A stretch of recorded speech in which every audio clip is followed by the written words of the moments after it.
Welcome to Reanimated. Hey, H.A. Conrad, how are you? Hey, I'm Hey, here. good. Hey, I'm Stuart. We are the hosts of this podcast. Today, we're talking about a movie that we hadn't talked about yet, which is kind of bonkers.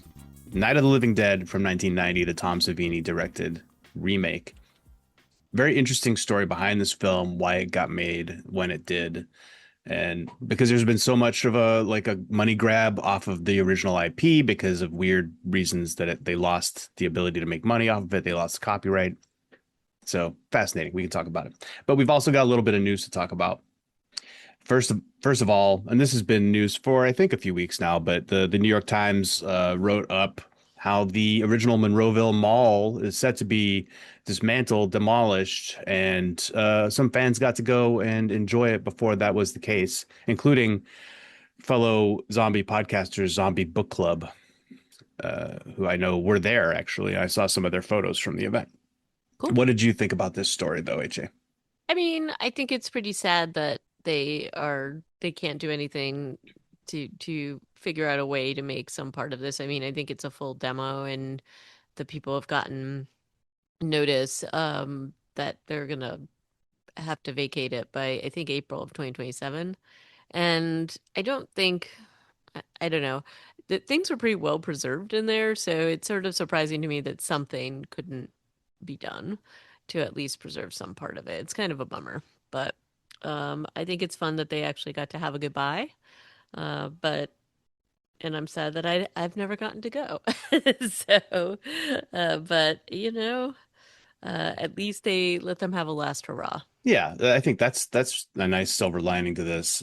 It's so telling of like the meta reality of real retail in this country that that mall's getting torn down, you know, decades after that film was made, which was maybe the peak of American mall culture. If I don't know about in New York, but around here, malls are dead zones. Like there's retail death happening at a level that is pretty disturbing. We had some people from visiting from Sweden last year who took their son to have like they had come, in the 90s and had this like beautiful uh custom experience at Nordstrom's where they had a personal shopper and it helped them find their, all the things they wanted, and they tried to do that for their son Yeah, I bet. in 2025, and it was like, this is depressing and we need to leave. Yeah. So um yeah, I think that it's quite telling of what's happening to retail. And it's kind of sad, but it also like, these things happen for a reason. This is free market, etc. So the weird thing though is that there's like this weird resurgence where younger generations are nostalgic about it, and so certain aspects they want to have like that experience, I guess. So I it wouldn't shock me if certain piece of the I don't even know how this would work, but certain pieces of this come back. There's just like a lot of nostalgia for it. So I don't know. So I think that they're prematurely doing this in the sense that this particular place has a lot of cachet, so they could maybe make it into something else in an attraction versus something. But Maybe these are big buildings. they're The just massive. the overhead on keeping the Yeah. lights on and the air conditioning and all the other things has got to be pretty astronomical. So unless that nostalgia is bringing in thousands and thousands of dollars a week, I don't know that it would make sense. Well, I agree, but I'm trying to hold no. I was never a huge mall person No, I mean, generally, no, me neither. but But my I my would childhood go. didn't line up I with mean, that. I mean, I would go. There was what you would call a mall, I suppose, in my upbringing, and they were primarily like when you were a teenager, a place to hang out versus shop, which I think is some of what the nostalgia is about.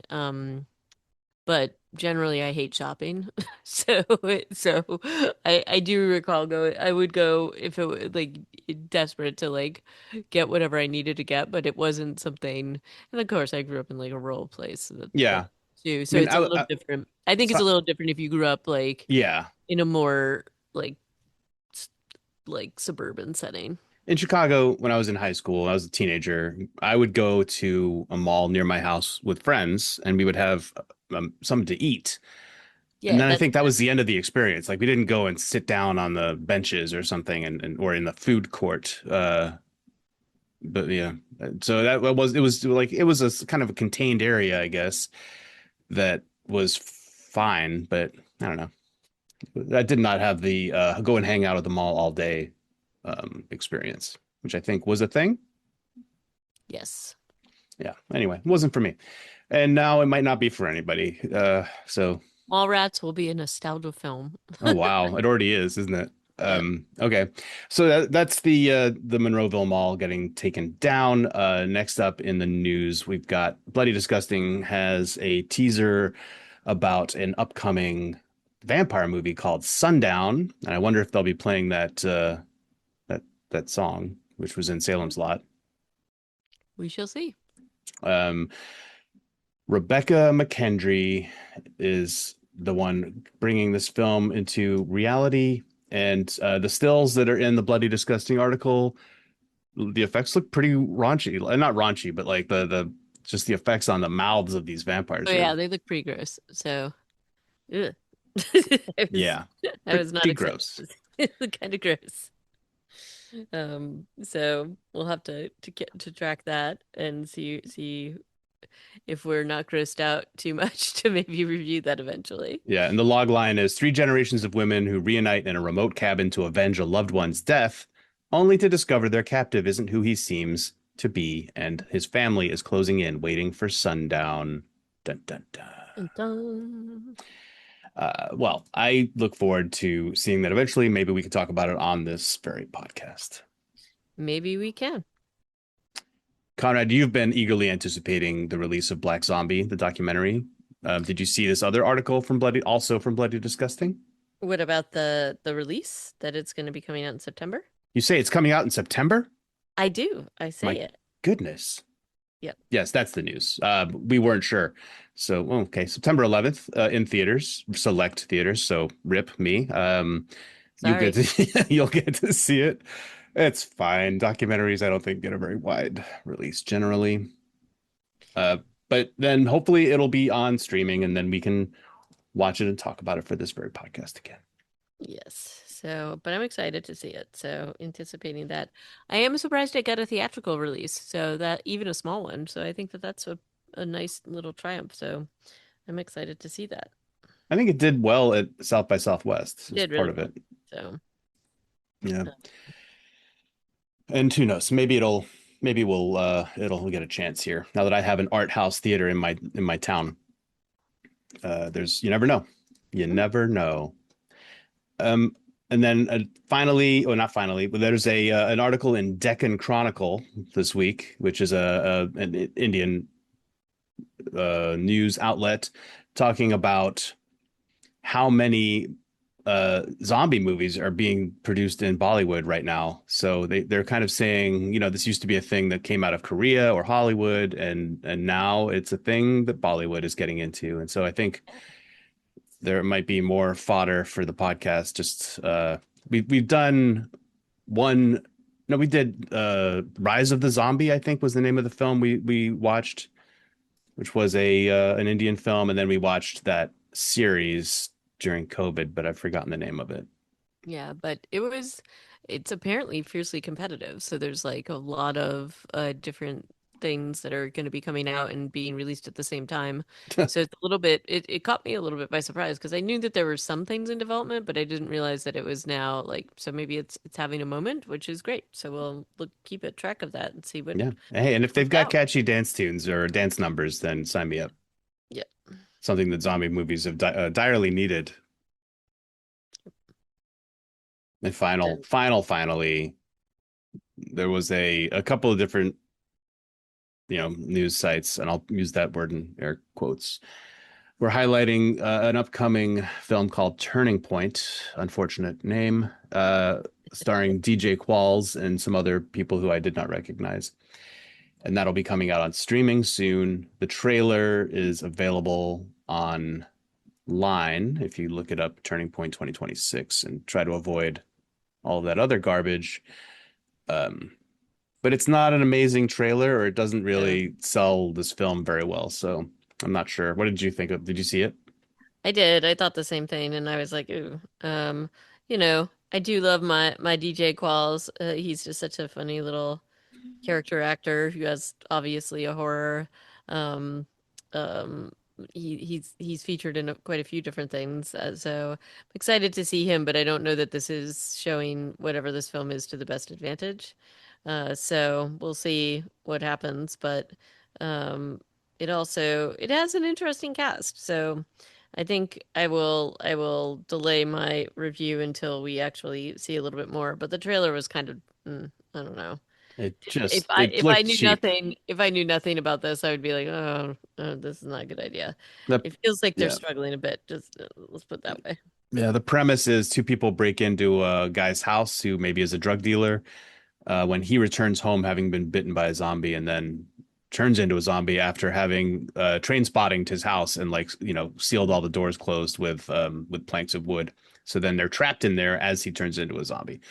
And DJ Yeah, Qualls is somewhere else on a phone, and maybe he shows up later. I'm not maybe sure. he does, but I think they're overselling maybe his involvement. We'll see. And this definitely has some body horror elements, which is not personally my favorite. I do not love that. So we'll see. But we'll have to keep an eye out on this one, and Yep. and this is all like I think just video on demand. Oh, for sure. So this is what it feels like. So we'll have to manage our expectations on this one because I just don't think it's gonna be it's gonna be exactly what it's not. I do not think it's going to be like high art. So anyway, so that's it for the news today. Are you ready to jump into our review? Let us jump into it. So this is the Night of the Living Dead film from 1990, and this was directed by Tom Savini. And this was done like the screenplay was it was like a remake essentially. And so George Romero still the screenplay, and uh, you know it, it this was Tom Savini's directing debut, I believe. It was So his debut. Yeah. He'd only um, done makeup and effects before yeah. this. Yeah, and it has like Tony Todd is the lead as Ben, and I love Tony Todd a lot. It was And pretty cool to hang out with Tony Todd for a movie again. He yeah, it passed made away in me 2024. I don't know if you recall. I do. And he was so incredible in Candyman, which I think was the first thing I ever saw him in. I, Same. No, no, I Platoon probably. oh, okay. I mean that was one of his earlier films, and I think I saw Platoon before I saw Candyman. Did you know Uh, he also played Candyman in the Nia DaCosta Candyman yes. sequel? I Yes, I did not did. realize that. Yeah. He's and he's just one of those actors that I know like he's known for a lot of things, but I just feel like he always got underrated. And but this was a great role for him, and I loved him in this. But also has so I guess the question is why did they do this? And there was some idea to do this as the original came out in 1968. This is maybe kind of a reboot, and some things were changed, but there was a lot of commonalities to it, different kind of a script, different kind of a treatment, especially of the Barbara character. So, I'm interested to talk to you about it because there's some things I thought were really great. But it definitely has a lot of the same elements within it, but I think updated for the 90s. Yeah.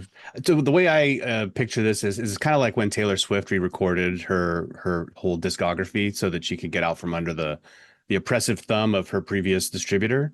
Hmm. This is, I think, Romero trying to do the same thing, except it's not that there was an oppressive thumb on Night of the Living Dead. It's that he'd lost all control Right. and Of people were the able to profit off of his film and he wasn't. And so on some level, I think it was an effort to do that. Oh, Um, definitely. And he was very open about the fact that he was doing that.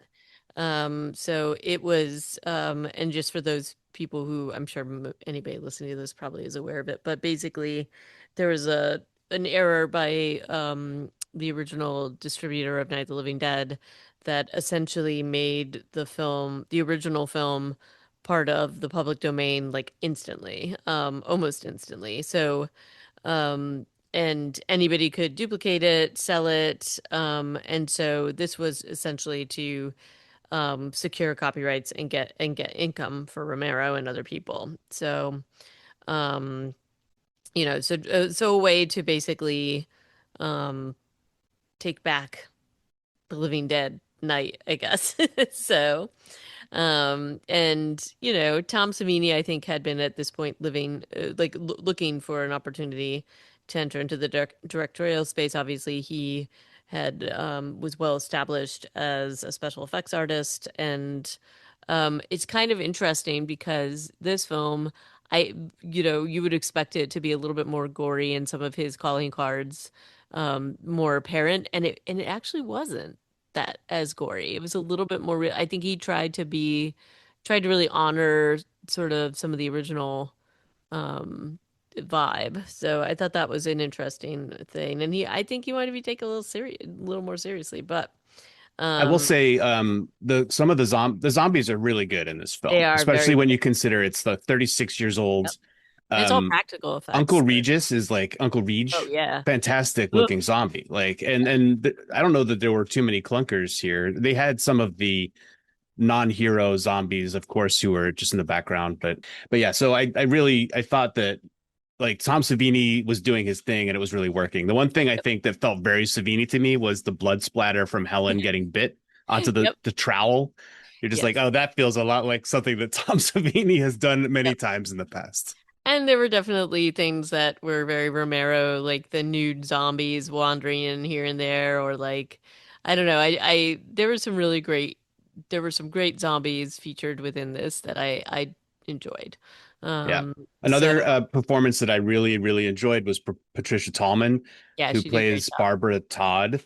Hmm. Um, I I like the fact that they reframed her story to make her a final Yep. girl instead of the original way they did Yep. Barbara. I mean, George A. Romero was doing this without any of the tropes. He was creating tropes. He Yep. was like a real pioneer. And at this point, he was like, well, I guess now we can maybe switch it up and make Barbara less of a doormat. Yep. And so the changes that are in the story are fascinating to compare alongside the old film because so much of it is shot for shot and line for line. And so when it does differ, it's pretty fascinating to think, analyze that. But yeah, anybody else on the cast that you enjoyed? Um, I think actually Tony Todd and Patricia Tallman to me were the highlights. Although it's not a huge cast other than the zombies, of course. And I think that I liked her character and the Ben character the best um, out of the group of people. However, um, the there's the other parts of the cast like you certainly need to have them, but the what is his name? Harry Cooper? Tom Towles, who is the actor who plays Harry I Cooper. was just gonna say I really liked him, even though He's you're not got supposed to like You're Harry not, Cooper. no, but he's so over the top, but he has some of the best lines and he really makes himself unlikable, but that's a sign of, who he kind of is. I found him quite relatable. Like Yeah. I could see myself becoming a Harry Cooper in this scenario if I woke up not feeling with my courage stuck to the sticking place or whatever. Like he's a coward, and that certainly is clear. Obviously, what he does in the third act, unrelatable. But Right. like a lot of his arguments, he's just him and Ben are just at loggerheads because they have different strategies. Ben even at some point in the film is like, "Hey, keep this door open so we can run into here if we Right. need to." And Harry's like, "Hey, wait a second! I thought you said that was a terrible idea." Right. He's very consistent. He Anyway, is. yeah, I really I found myself quite enjoying that. Yeah, you know, the the characters of Tom and Judy were a little annoying to me. Helen was just not enough. She just kind of ran around, didn't really, We didn't get enough of her. No. no. I don't think that was her fault. Judy Rose was kind of interesting. Mm. And Tom was her boyfriend, right? And it was fine. Like I like the fact that they basically both get killed in the second act, and I think that Yeah. that's fine too. Yes. And both of them are, I mean, the actor William Butler who plays Tom is in like tons and tons and tons of horror films. So, but, and she's in quite a bit too. I think she's done more Broadway and things like that. Oh So yeah. yeah. Um, I mean, when so at the she's beginning of this film, I didn't go back and watch 1968, but it felt to me like in the intro to this film, as they're driving to the cemetery, that you hear a lot more of their conversation than we yeah, did in yeah. 1968. It Like I sets feel the table a little more. So, it's a but lot more about like their relationship with their mother, and her brother is very unsympathetic as a character, that's for sure. Until they finally get attacked by a zombie. But right up until they do, he's just a complete unrelenting jerk. he's wearing a really weird suit and he's strange looking, and I don't know what that decision was about. I guess it was the style, but it was very odd. Just generally. Yeah. I but he is the result though, after him just sort of torturing her and bothering her so much, is that you don't necessarily feel um too upset when he actually dies very suddenly and quickly, for Yeah. sure. Yeah. And Um he's played by Bill Mosley, Bill Lambert, sorry, Bill William Lambert Mosley.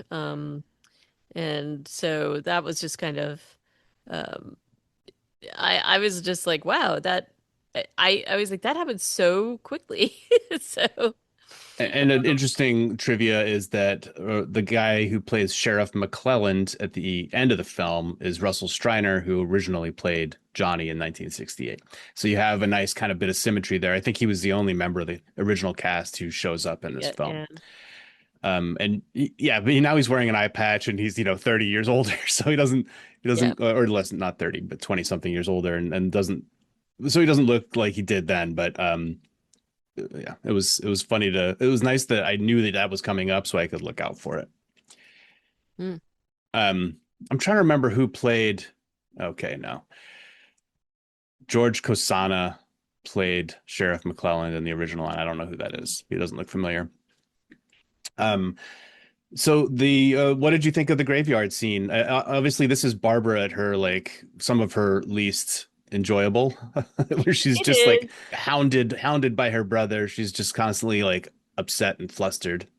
Yeah, I mean, this is like the some of the tropes that and again, I think they do this deliberately to make her evolution to be that much more rewarding, but she's, just kind of I mean, she's not she's pushing back on her brother, and her brother's just being super annoying, but things escalate really quickly in a way that is strange. And the old Undertaker guy, I don't understand like how this just went off the rails so quickly. And so there's some pieces of it there you're kind of like, I don't even know how that would have happened. And Wait, the wait, what do you zombies, mean? The I fact that he mean, just comes up and he says how sorry he is? Like I yeah, thought that was just a curveball from Savini maybe.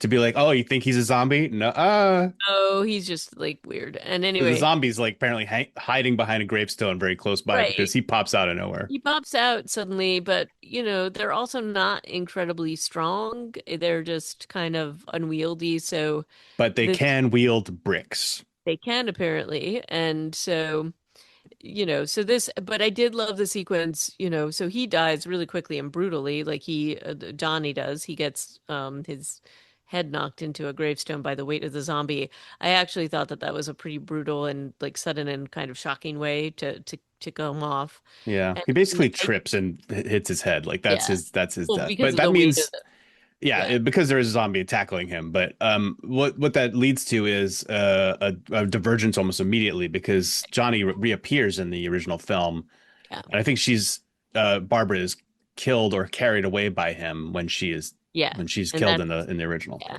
and they kind of um yeah, so So they you do. might, I mean, based on this intro, you might think this is going to be a very different version of the film. But then I think it really kind of gets in line again It after does. this. But I really love the sequence in the car. I thought that that was really good when the whole crash scene. I thought um that Yeah, choreography was really great. The things I don't love is that she's just falling down all over the she place, does and fall down a lot. it's just, a little too much. And even when she gets to the house, I will say this looks like a freaking haunted house, and she's like, It has a beautiful wraparound porch. it I kind does of have it, really but like when you this go house. inside, it's a Oh yeah. little like oof, No, dicey. yeah, and then there's some shots of the carpet where you could just see this. It's covered in like debris, and I don't Yeah, know yeah. if that was like set dressing or actually that's just what the house looked like. I don't know, but But one other point about from their conversation and driving up to the cemetery, and later some interactions with Judy Rose, there's an assumption being made that women don't know how to drive here, yeah, and I because don't love that. Johnny is saying, mom demanded that she be buried 200 miles away from where we live, so that because she knew that I would have to drive you, and I hate this. Yeah. And then later, it's like, do you even know how to drive, Judy Rose, or something? But it turns out she was Well, like no, she's it was born this and raised weird. on a farm, and so she's very comfortable Yeah, it driving. was a weird. I was like, it's in the 90s. But she's also bad at driving because Yeah, that's what leads to some of the second act yeah, disasters. yeah. But yeah, like it's the 90s. Why would we assume that these women don't know how to Right. drive? That was strange. So anyway, yeah, and there's a lot of those kinds of tropes within this, and but Don't you feel like these are probably just like artifacts left in the original screenplay that probably they just didn't feel like they needed to update for some reason, even though yeah, they're clearly trying to update a lot of it. thematic stuff. Like, is Barbara still going to be a doormat? No. Mm. Is Ben going to be overbearing? Less so, although he is kind of still overbearing, um, in some scenes anyway. But yeah, so I think it was potentially they just were like, what are we gonna make everybody be able to drive? That's insane. Yeah, Nobody would believe it. So she gets to this farmhouse as you've already described, and goes in the open back door. There's a frying pan with food cooking, which she turns off, and then quickly runs into Uncle Reed and another one who I don't remember if Tom had name dropped him, but cousin Satchel is upstairs. We don't see him till later. But Uncle Reed, as I've already said, is a great zombie effects. He's quite obese, rotund, you might say, and Barbara is quite meek at this point in the film and just is screaming a lot and running away a lot. But obviously, it's understandable. She's in shock, and the yeah. shock element of her reaction lasts for kind of a while. It's a while before she says anything in this film after this point. I don't know if you found that annoying. Which The part? fact that she basically becomes nonverbal for most of the Yeah, first act. yeah, and it's just not I get that it's shocking, but I don't love that part. And I think they do it so that her evolution is more obvious, maybe. And pretty much, she does finally, eventually just snap out of it because she's forced to, though in another scenario I could see where they would have just have her like getting bitten here. But um it takes Tony Todd slash Ben to arrive and just kind of like literally he's like shaking her and Well, isn't this the part where Ben slaps her in the original film yes, or yes. around So he here, doesn't right? do that, but they are separate and battling their own zombies, and she has like the more difficult one, honestly. Yeah, she takes out Uncle Reach, who's Yeah, probably 300 pounds. yeah, He's and having a he's really big. hard time with this like skinny one. Hmm. Uh, and, And she does, I mean, she rises to it, she gets him, she kills him. mhm. They both off their people, and then she's like, "Okay, I'm gonna take care of business," and wraps him up and shrouds him, and they pull him out there. Yeah. And She's the one still thing not that, talking though. She basically no, does no, not speak. they don't. And the part that actually drove me more nuts even than that is the fact that when the zombie was like breaking in, then they don't immediately board up that backdoor window, and No, it's they just basically cut open, to night after this and it's couple of just scenes. They've wasted a lot of time not a boarding things lot. up. And that to me is just like the obvious thing. And he locks that door, but the Yeah. hole is there. It drives me absolutely wild. I can't. Yeah. But even the boarded up windows lasts only a little while. If anything, they should have been boarding this up from the outside, right? So that the zombies can't just push the Right, planks out or right. off. Yeah, Because I so don't think they can pull. I don't know. They can pick up bricks, or at least one of them does one of them at one did. point. You don't see this happen again. They don't use tools otherwise. for the rest of the film, do they? Except one of them's holding a doll. I think that's it. Yeah. But so then they're kind of just chilling. Yeah, they're like talking about what's happening. Ben is relating a story about what he saw in a diner. It feels like the zombie apocalypse has been going on a lot longer than Barbara's aware of, based on his experiences. If he had time to have all these adventures in a diner and watch a zombie get shot with an M16, you know, Yeah, he has some stories. definitely. Definitely. Um, but I think the other part, like with the, what did you think about how they treated the entrance of the Coopers in this and the other characters? What are you saying in relation to 68? Because I Yeah. don't 100% remember. I was expecting somebody to pop out of the basement. I just Right. didn't remember how it happened in the first one.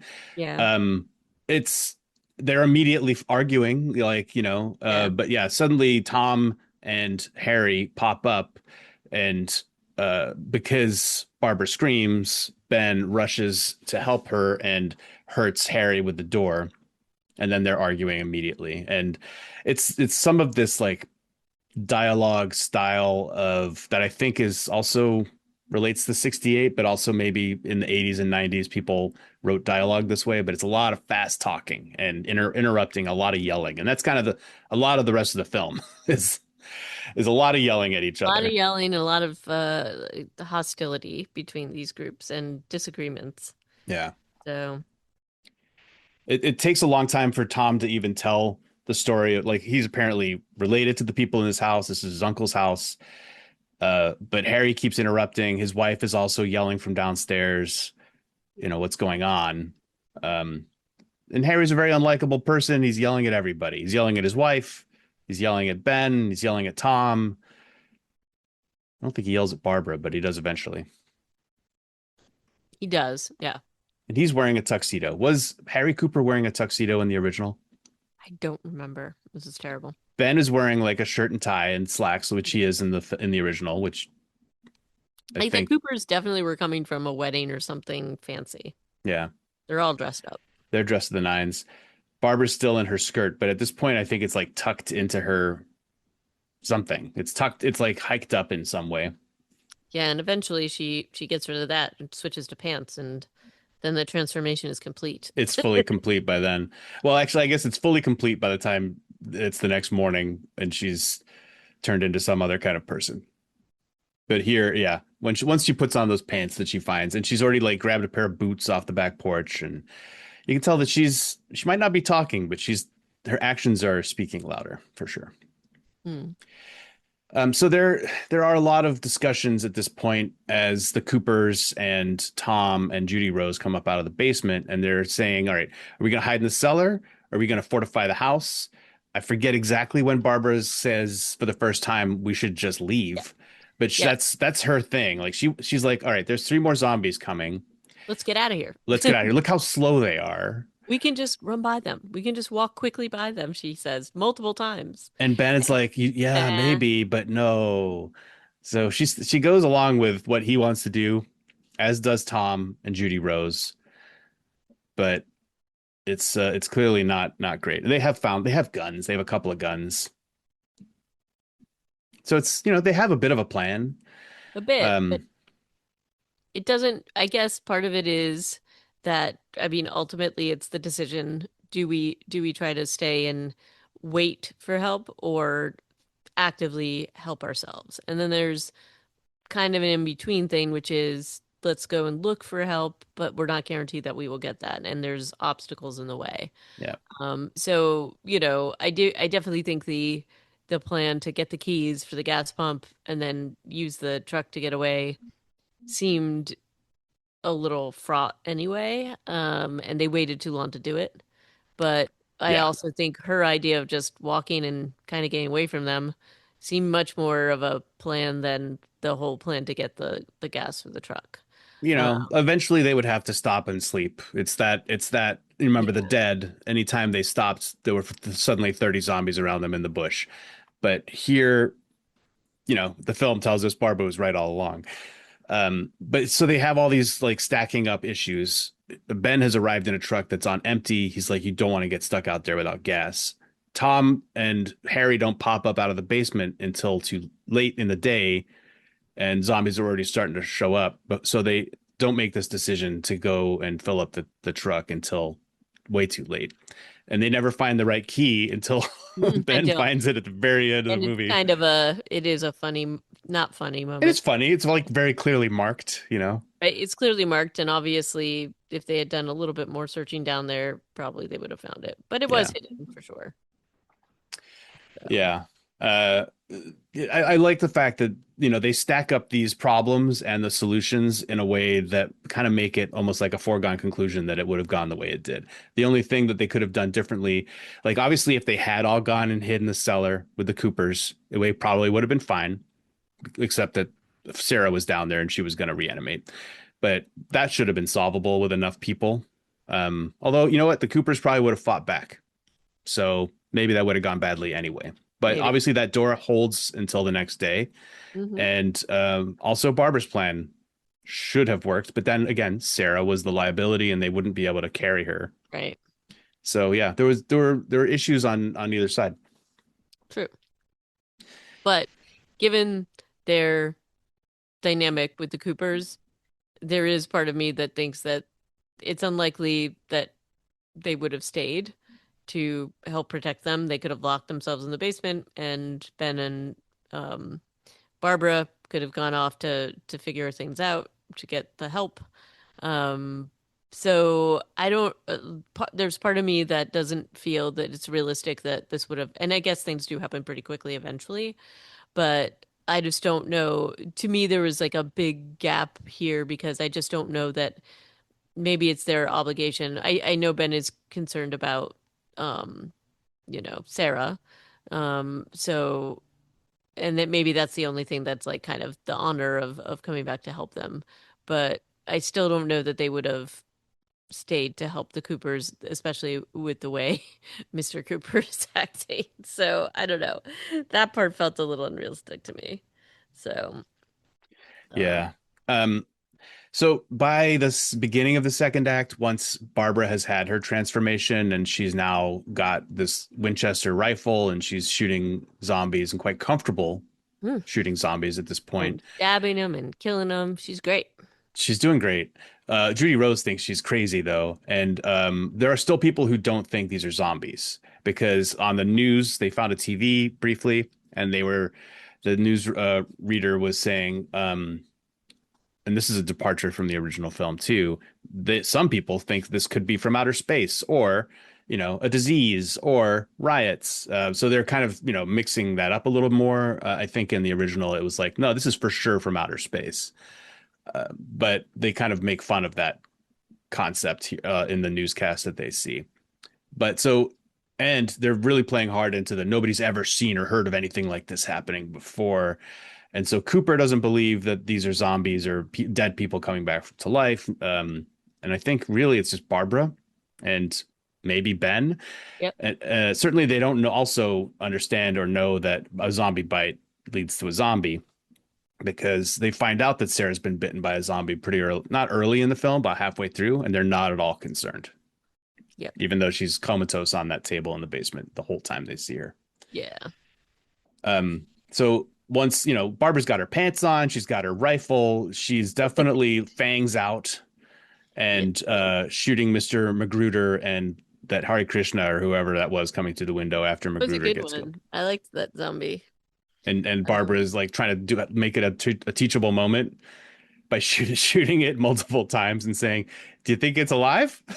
yep. Yeah, no, I mean she's making her point for She's sure. trying to, and everybody's mad at her for making the point. Ben's like, "Hey, you've lost it. You're losing Yeah. it, girl." And then she has a line which I think is the least good line in the film, which is she says, "Whatever I lost a long time ago, and I don't plan on losing anything else." Hmm. I'm like, when was a long time ago? Because earlier today, I Right. think you were a pretty timid, meek little lady. Um, So, and your mom died 2 months ago, and that's not a long time ago either. So I'm not sure what that line is supposed to mean.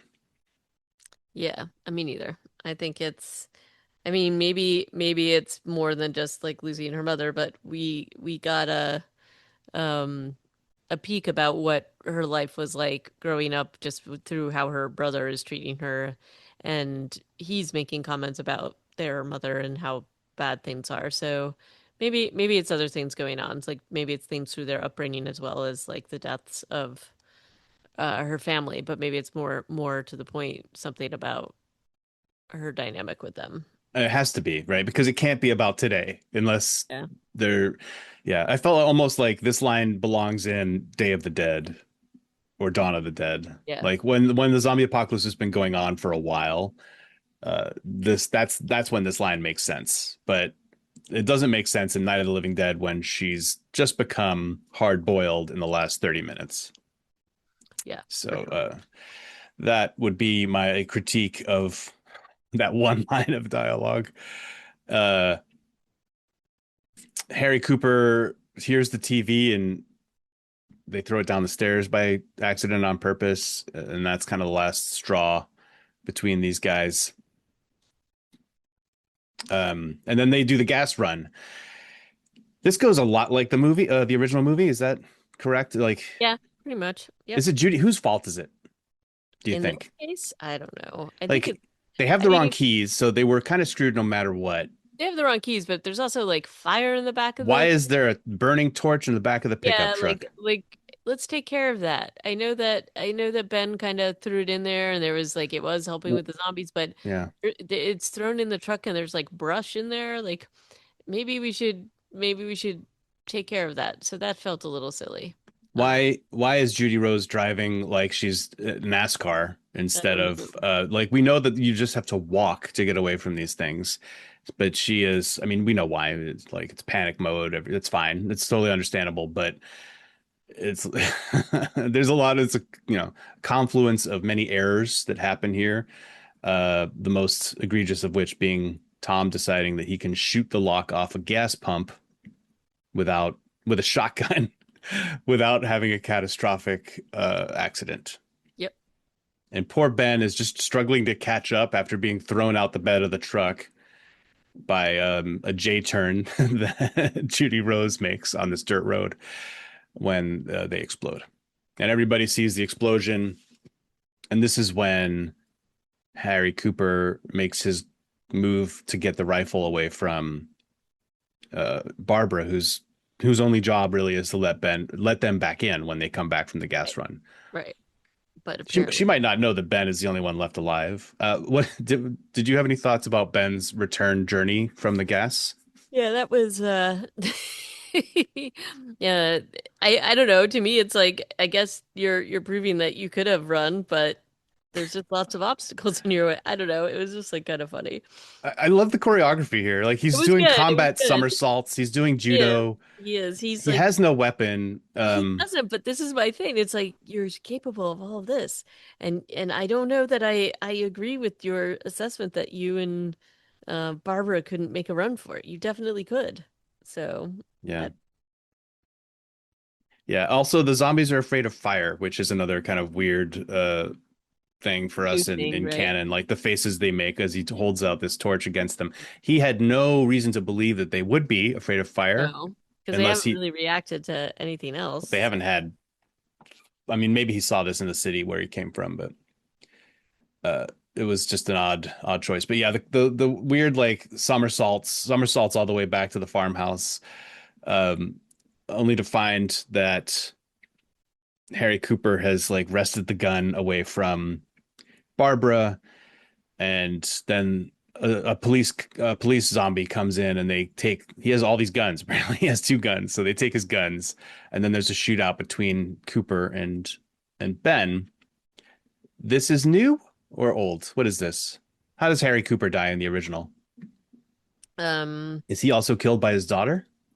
no, he's shot by Ben. Yeah, Yeah. he's okay. So, and then he gets killed by Karen, like eaten by Karen.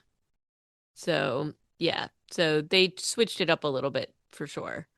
And I do think I like this his way of going out here and also of Barbara's way of taking him out, where it's like she's she's traveling around with her roving band of Rednecks. redneck rescuers, and they don't even they pause, but they don't really question her.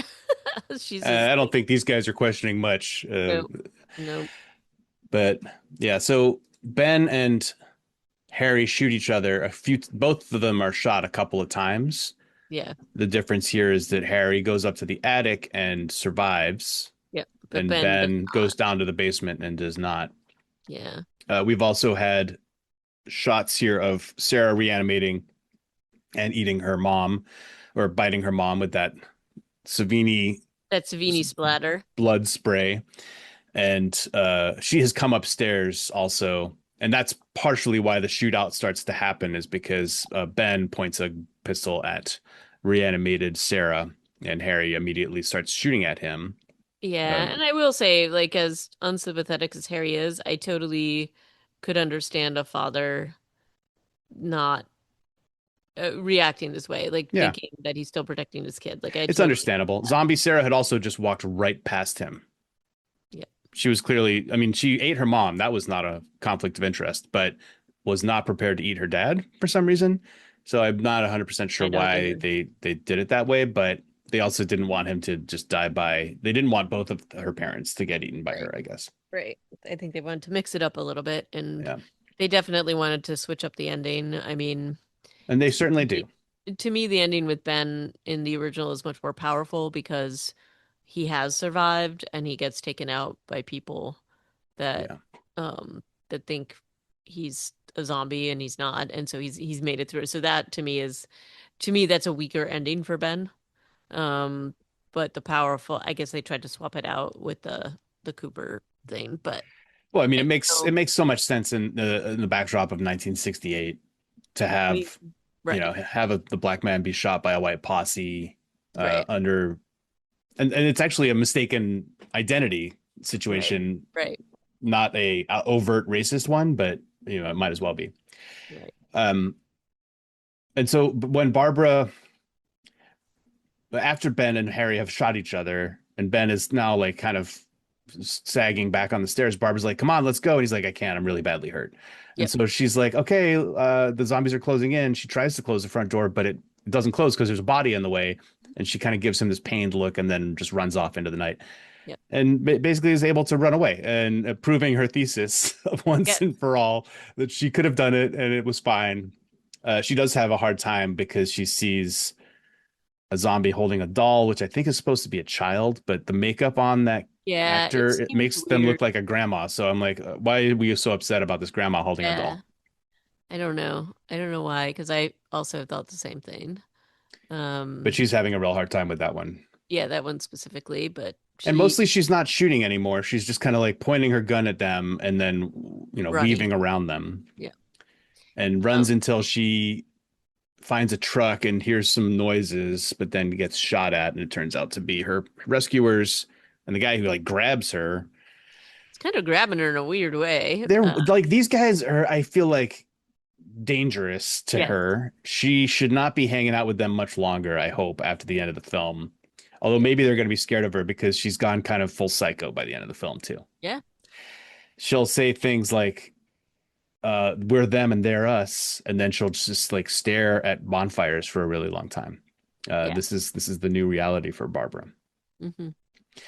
But she feels safe enough in their midst to sleep in a Jeep She does after all sleep in that. that Jeep. But around her is like a weird carnival. Yes. There's a Very biker odd. gang who maybe is a nod to the bikers from Dawn of the Dead, playing like gladiator matches with zombies, clearly drunk. Yep. There's some guys roasting a pig. There's like the kind of food truck you would find at a construction site, Yeah, it's really odd. selling sandwiches and cigarettes and beer, and uh and her redneck buddies who they're not, yeah, I don't know. Like they're definitely unsavory, and I feel like a flip of the coin whether or not she's going to get raped by them. Yeah, it felt actually like that's where they were going. But maybe she's so badass they're not even gonna think about it. Yeah, I don't know. definitely unsettling. And then there's also scenes of people just shooting at zombies that are hanging from a tree. Yep. So, our takeaway here can be what a mess. And I think that's kind of what she's saying when she's saying they're us and we're them. She's like, well, this is a disaster. Um, but her next move is to yeah, so Ben has gone down to the basement, found the gas pump, killed Helen, gas pump key rather, and is laughing about the foolishness of it all, trying to smoke a cigarette. Yep. It's a And sad ending for Ben. it is a sad ending for But at Ben. least he's laughing. He can find some humor in it, even if it is ironic. I guess so. Um, so yeah, I did enjoy this. I kind of don't hold it out as the same kind of a film. In some ways, I think the 1968 version was a lot more powerful for a few different reasons. And but I did enjoy the zombies here. I did enjoy the cast and things like that. So I almost don't think of it as the same thing, but I still liked it a lot. And the I liked the result that Tom Savini and George Romero put together here. I agree. Yeah, I really rather enjoyed it. I think it's helpful that I hadn't seen 68 in a long time Yeah. to the point where I couldn't really remember where it was differing 100% of the time. But yeah, it feels fresh again, like when you haven't seen something in a while and you watch it again.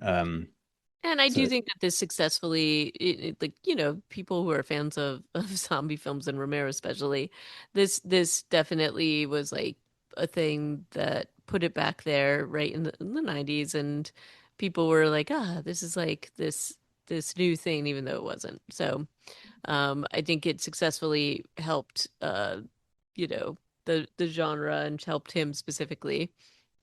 But and I like that they were like trying to reestablish their and I mean most people do receive this like in a really positive way. So it got a lot of positive reception, maybe not immediately, but you know, I thought but for the most part people really like it, and I including myself. So um generally, generally people really enjoyed Tony Todd in this, um, and they really enjoyed Patricia Tallman in this. So I do think, you know, but I definitely think there's some camps that are just like the original had a powerful message that this one didn't quite get to. But I really enjoyed watching it, and I'm actually surprised I hadn't seen it before. So, but it was hard to find, I would say, for a while, and so that may be a part of it too. yeah, I don't think it maybe was streaming anywhere for a while. So, um, yeah. Patricia Tallman, just one last thing about her is that her career was kind of interesting is in that it kind of took off when she became a stunt performer. Mm. And she was a stunt performer most famously. I'm trying to find it now. She did a lot of Star Trek and Babylon 5 as an actor. Oh no, she was Laura Dern's stunt double in Jurassic Park. Oh, that's funny. And that's kind of what is attributed as her one of her greatest accomplishments. Yeah. Fascinating, don't you think? Yeah, I agree. Anyway, so Night of the Living Dead 1990, I say if you haven't seen the other one in a minute, this one's definitely worth a watch if you haven't already. Um, I don't know why it took us so long to get around to it. I don't Partially, I either. think because we thought we had already seen it or in some I guess level. we thought we had. I guess not. But I'm glad. I'm glad we had a chance to take a look at this. Um, and the thing is, like, there were definitely the benefits of having Tom Savini in the house for a lot of these effects. I thought one of the particular, like one of like the really, there's a lot of good things, including the little gauntlet that Tony Todd runs when he's outside. But the thing that I thought was really, even though, and I think I was distracted a little bit by Barbara's just sort of panic and screaming and things like that. But when Regis like falls over the banister, Hmm. like that whole sequence was pretty rough. Pretty Uh, fraught. Yeah, it's like pretty you're like, fraught. how the hell is Barbara gonna get out of this one? This seems really bad. Yep. I thought that the film editing there and it was pretty good. So there's like lots of things like that that I thought that they did very well. And I also thought that the variances in all the zombies and the makeup and the practical effects with them were really fun. And you're always kind of looking at that in the Romero films, especially like Dawn of the Dead and things like that. But in this case, I just thought they did a lot with this um and didn't go too over the top either. So I actually appreciated that as well. So, um, and I don't know, one of the Sunday guy, sorry, the zombie with the, he had come out of a coffin but had like his clothes sewn on in Oh yeah, the graveyard. I actually like that and the reveal that he's, because he looks almost normal when she first sees him. right. And then But his when suit doesn't have a back, so Yeah, and then it starts to fall away, and you see like the Y incision. I thought that that was actually really good. it was good. So there's lots of things like that that I think made this kind of fun and worth watching for sure. So anyway, um, yeah. So if you haven't watched it, I highly recommend it. It's still a little tricky to find. It's on, you can Google. Google So and you can watch it on YouTube Prime too. but I yeah. didn't find it on Prime. Did you? I did, but it's or sorry, I found it on Apple. Yeah. Yeah. Weirdly, I did try to find it on Prime, but and it said it was the 1990s version, but it's actually the 1968 version. It's mislabeled. Colorized also. Yeah, it's you could accidentally get the wrong one for sure. Yeah, so just make sure you're checking it out and make sure it's the one with Tony Todd. So, yeah, so I think that's all I have to say about that. Anything else to add? That's about all I've got on that one too. So next time we get together, we're going to start our journey into Vampire Lestat. It might be just a minute because we've got some summertime things happening, but we'll be back with you soon enough. And I hope you enjoyed Night of the Living Dead from 1990. And let us know if you have thoughts or feelings about it. Reanimatedpodcast@gmail.com. We're also on Discord at the Brain Muncher Zombie Collective. And I will say thank you for listening and toodaloo. Thank you much. Bye-bye.